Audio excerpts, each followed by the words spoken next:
Welcome to the Strategic Pursuit Podcast. I'm your host, Brandon Macias, and today we have a special guest. His name is Adam Vandermyde. Adam, welcome. Thanks, Brandon. Thanks for having me.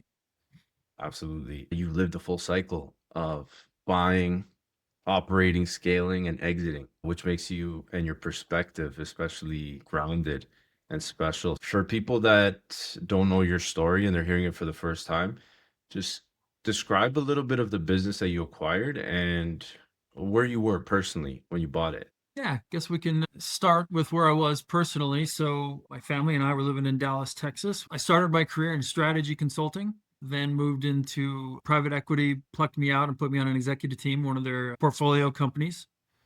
That's where I was. I was working for this portfolio company. I was a COO, leading corp dev and buying some companies and working on integrations. And I got a phone call from my brother-in-law, who's a business broker, that said, "Hey, there's a company for sale, Southern Utah, that I know you don't know anything about the industry, but you might be interested. You might be a good fit." So we may or may not get into that, but we went back and forth, ended up acquiring the company. So the company is, Brandon, when you go to the petrol station or the fuel station to fill up, all of the infrastructure that gets the fuel to your car is what we do. So how you pay for it, the point of sale system, when the fuel is stored in the tanks, the tanks themselves, the piping that get it up to your car, the dispenser, the nozzles, the everything associated with that infrastructure. What we'll do is we're a distributor for the equipment, all of those types of equipment. We'll install it and do the construction and build a new site, and then we'll fix it when it breaks. So that full life cycle of the infrastructure that gets the fuel to your car. Again, not the fuel itself. We don't deal with any of the fuel. It's just how it's moved and stored on sites. Now, was this business a service business? So I know you guys did the sales side for all the parts, but you guys did the installation and the service as well? That's correct. When we bought the company, the former owners classified the business as a construction company that did service, because there's quite large jobs when you're building a new gas station or even like backup generator systems for hospitals and casinos and things. They're big construction jobs that did service as well. We flipped it on its head. We wanted to become a service company. That's what our focus was, and that also did construction. Part of the reason for that, the service side is much, it's revenue you can more bank in and plan on. It's reoccurring revenue. So not only is that attractive to future investors, it's nice for the business. Whereas the cyclical nature of the project work, of the construction work, can go up and down based on economic factors, based on a lot of things. But the service side's always there. Brandon's always going to be driving off with the hose stuck to his car that we need to come behind and reattach and fix. Absolutely. Did you always have it in mind to exit this business? Was this always the plan from the beginning? I would say it was always softly the plan, but it was very intricately part of how we ran the business. So I ran it as if we were going to exit in 5 years, not knowing if that was going to be the case. So we put together a 5-year plan. We put together some investments early on to professionalize and improve certain things that we wanted to improve. It's just so happened that it was sold right at 5 years. The market changed a bit and made it much more apparent and attractive for us to go down that path. So we prepared as if we were, not knowing that I would have been fine to hold on to it for 5, 10 years. Mhm. But we planned it and structured it as if we would sell in five. Now, you mentioned that you were in corp dev. What skills did you bring into the acquisition that I think it was your brother-in-law you mentioned that told you this one's for you. They might need you or your skills in this business. Well, the part of what I did in my career, I know what good looks like. I've worked with some of the top companies in the world. I've helped grow and improve their processes and their systems through consulting. And then as chief operating officer of a fairly large marketing and advertising agency, again, I knew what good looked like, and I knew how to improve and change and lead teams and so on and so forth. But almost most importantly is I understand the customer experience and the customer need in any business. And that's one of the things when I started learning more about this business, the Petro West, the industry, at least in the Intermountain West where we were based, there wasn't a lot of focus on customer service just in the industry. There's not a lot of competition. So it was like, okay, if you don't like us, yeah, who are you going to go with? Go somewhere else.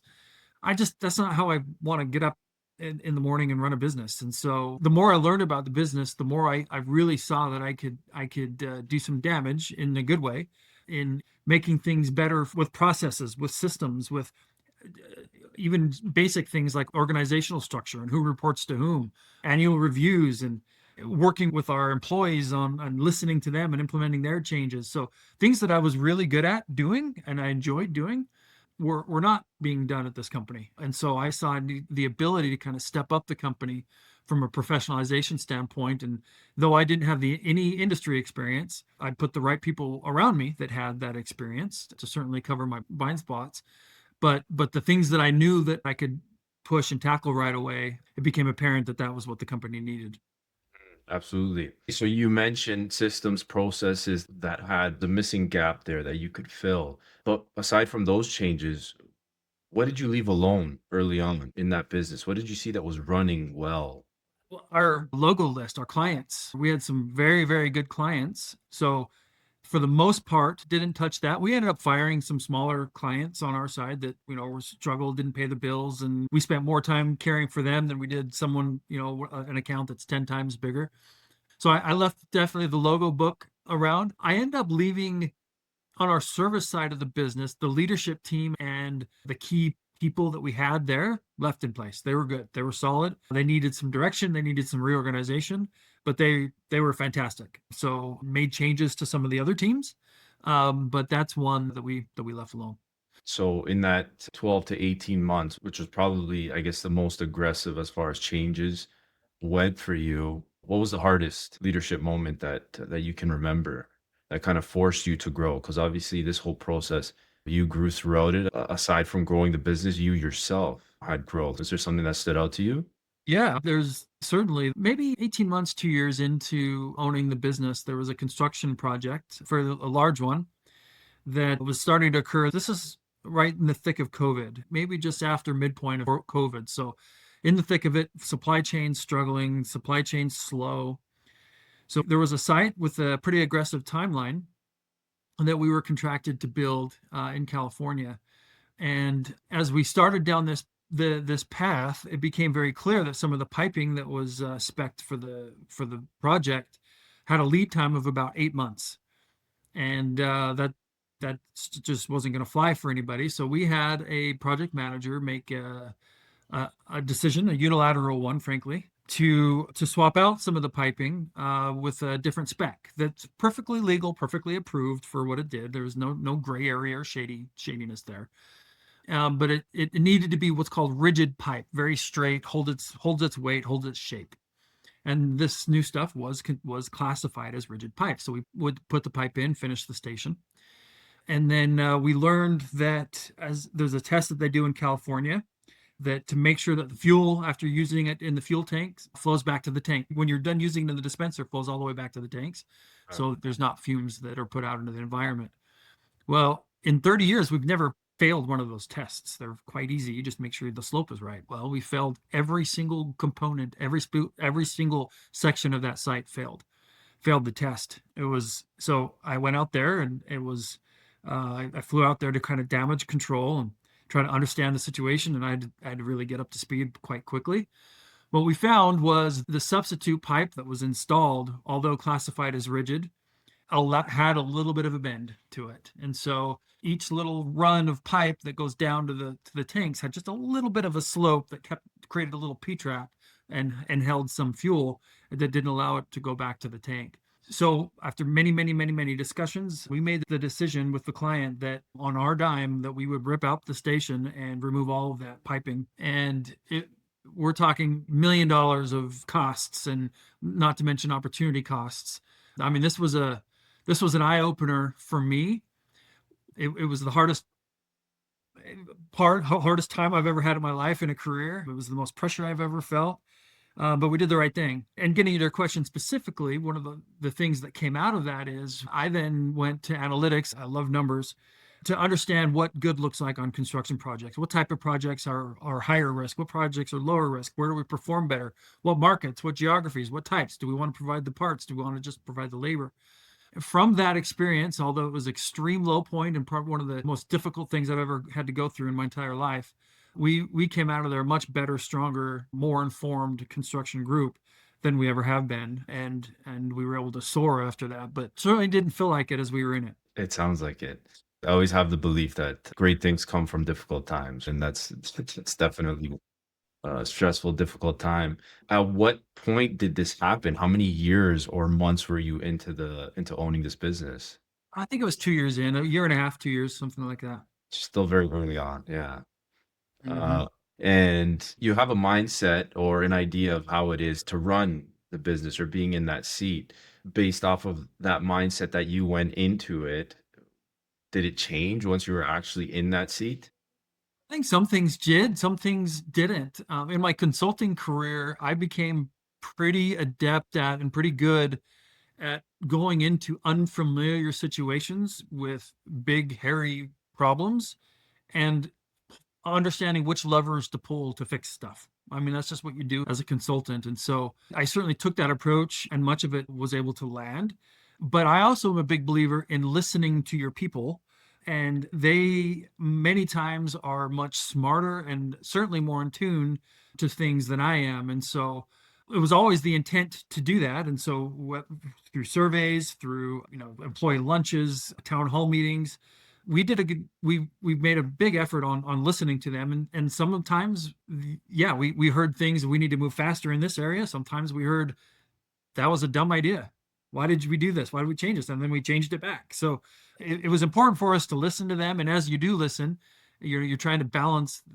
In this case, we had about 70 employees. You had to balance the opinions of 70 different employees. Not all are going to be on the same page, but we absolutely started and stopped and went left and right based on the feedback that we got from them. And I wouldn't have done it any other way. We needed to listen to them. They needed to be part of the change. They needed to be part of it. And I think I wouldn't have been doing my job if we didn't change the way we did and listen to them. Did you have a partner, an advisor making these decisions? This was time and stress to your relationships, and it was fully on you, but a lot of the times it's not. Did you have somebody that you could lean on? For sure, I did have a partner in the business who was my chief operating officer slash CFO, and so we certainly spent a lot of time talking and working through things. When it comes to like mentor and advisor, that's, to be honest with you, that's one thing that I missed coming out of consulting and kind of the field that I was in, where I was rubbing shoulders with some of the best and brightest in the entire world.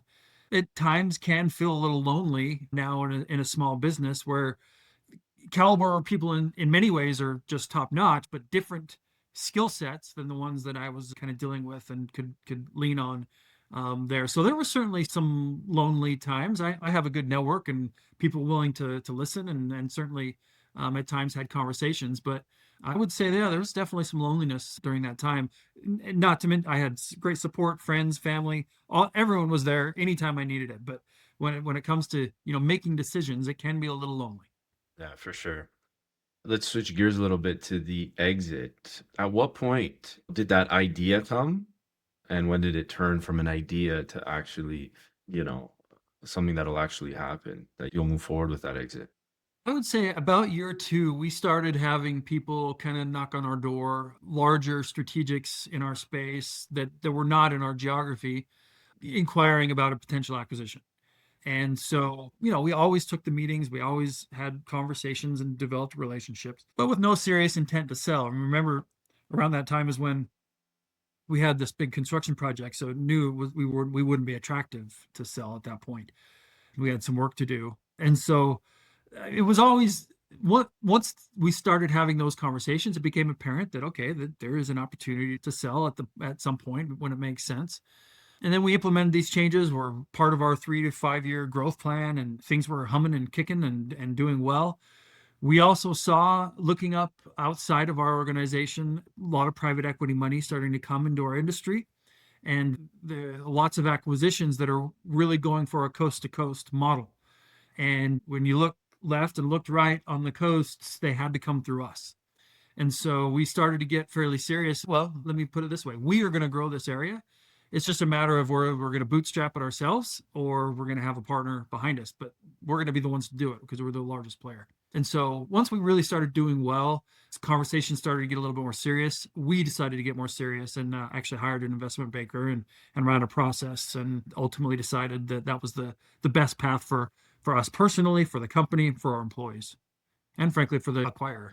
Investment banker, was this a critical step on leading towards that exit? What's your opinion on that? It was. I mean, I had the thought, do we do it ourselves? I had led corporate dev. I thought it was kind of a big shot. I knew what I was doing. I know how to buy companies. But well, that's one thing. Number two, we also knew who the buyer was going to be, Mm. or like the potential buyer list. An investment banker, while a lot of the value that they bring occasionally is bringing in new buyers to the table and new eyes. We knew who the buyers were going to be, so I very seriously debated on doing it ourselves. But as we had the conversation with an investment banker who was very, very good in our area, had represented a number of companies in our industry, the amount that he was going to be charging, we could see pretty quickly that he could probably surpass that in value to us. And he absolutely did. They earned their money. They were fantastic. They were a great resource. They were great advisors.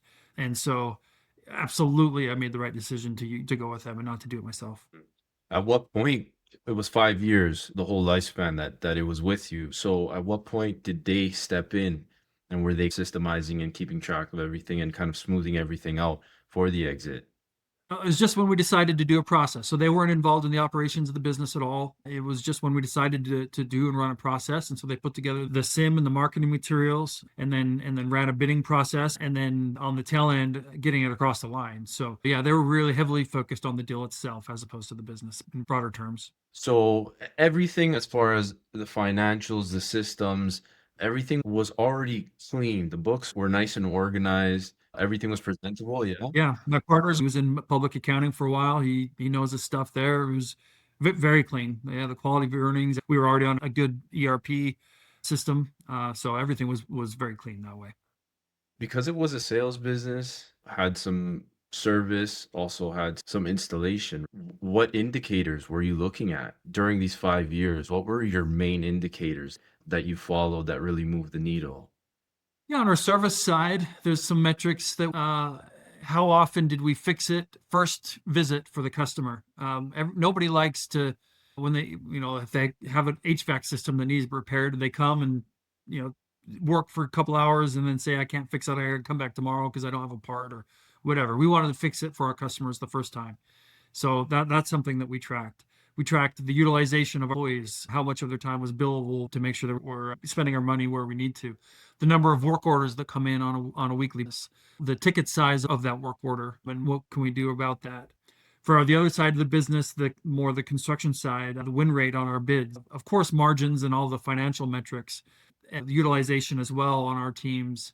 So we also then had some metrics on our back office of how quickly we were able to get an invoice in and out once we finish a work order. How quickly can we get that out? So we did have a very religiously in our executive meeting every week. We reviewed our list of KPIs and identified flags and issues and problems and worked on those real time.